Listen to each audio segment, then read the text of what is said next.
And don't forget our next news is at 9 o'clock Greenwich Mean Time here on BBC World Service. Time now for From Our Own Correspondent.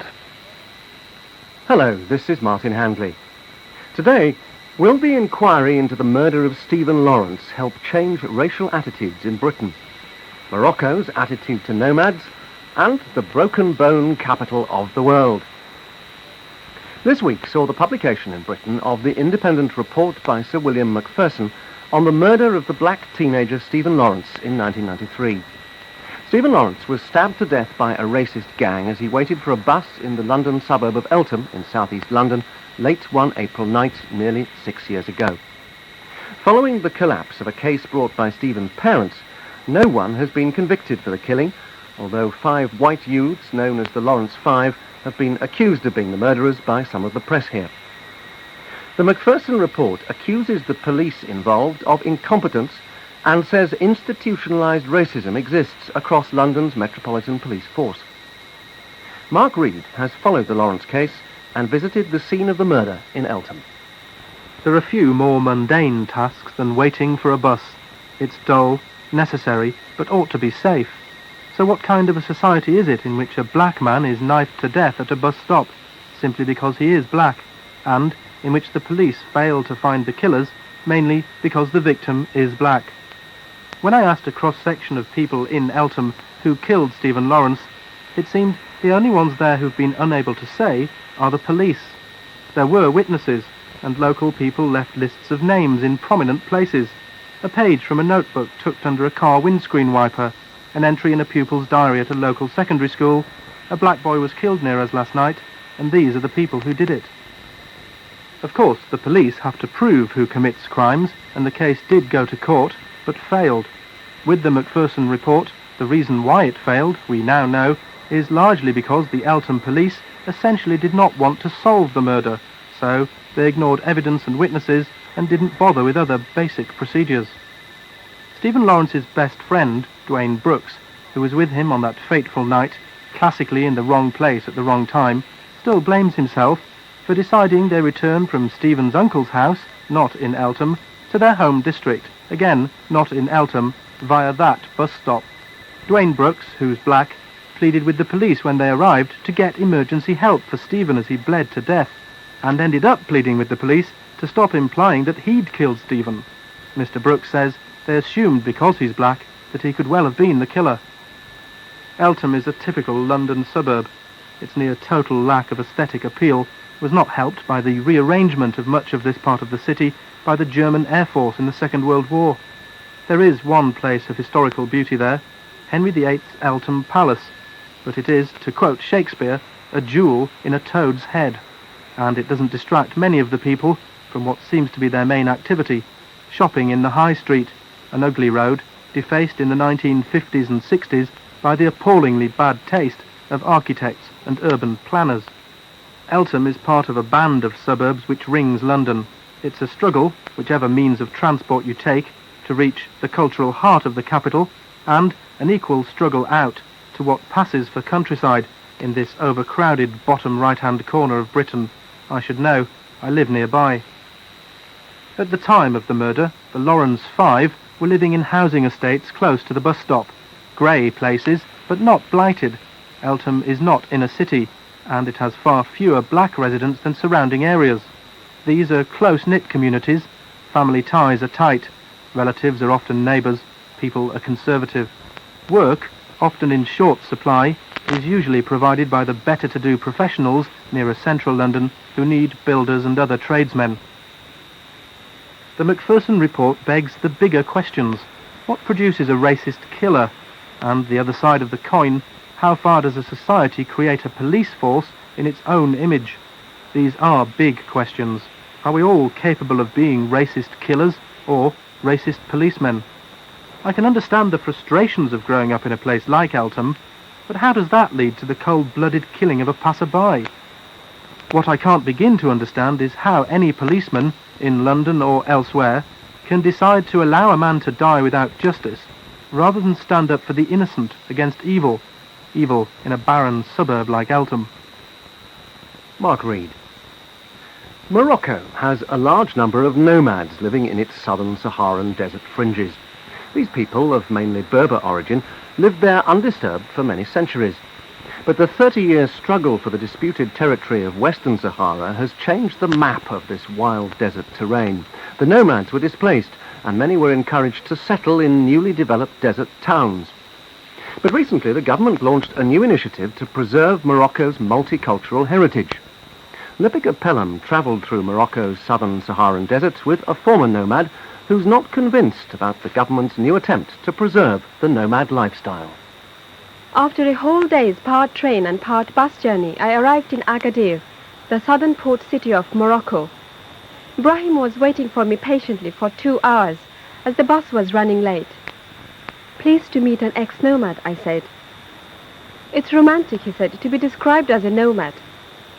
He seemed incapable of using the word nomad without a tinge of sarcasm. Brahim and I set off in a hired car from Agadir to do a 1,000 kilometers tour through the desert terrain in the Moroccan Sahara in search of his nomad roots. His family comes from Fumel Hisn, an oasis in the middle of a scrubby desert 300 kilometers south of Agadir. Until the early 1970s, it was wild terrain with a thriving nomad community living in tents in and around Fumel Hisn.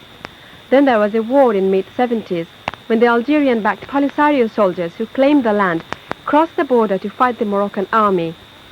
They were defeated, but the Polisario studded the whole area with landmines. Brahim heard stories from his grandparents that the men and the boys of the nomad families left home grazing their goats, but never came home. They were blown up in mine explosions. Since the fighting, there have been heavy troop movements in the area, which turned Fumel Hisn into a desert town within a decade. Most nomads were enticed to leave their tents to come and live in Fumel Hisn. Looking out from the car window, Brahim said, of course, that was really useful for the government at that time, because they needed manpower to develop Fumel Hisn into a thriving town. Driving through Tagjis, a palm tree-lined little oasis, Brahim told me that now the government is keen on, as they say, preserving nomad culture and heritage. What do they mean by preserving? Are we nomads some sort of pickle that we have to be preserved?